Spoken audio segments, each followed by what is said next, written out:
બકલાવ police station બહાર PSI સાહેબ જબરજસ્ત અકળાઈ ગયા।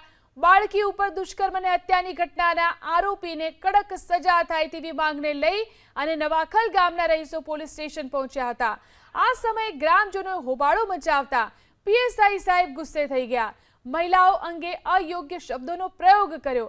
આ સમયે રિયલ લાઈફ જેવો ડાયલોગ સંભળાયો।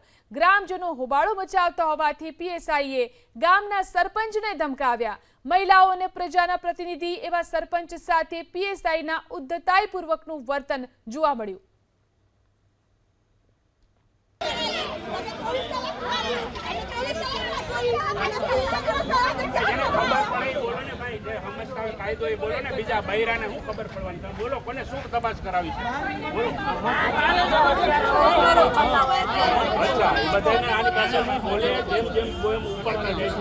અને આ પોલીસ સ્ટેશન છે, આ નગરપાલિકા નથી, એટલે આની અંદર કોઈ મહેરબાની કરીને હું જ્યાં પાણીની ઓલી કરું છું ને, અને અંદર કોઈ આવતા નહીં હો, મહેરબાની કરી।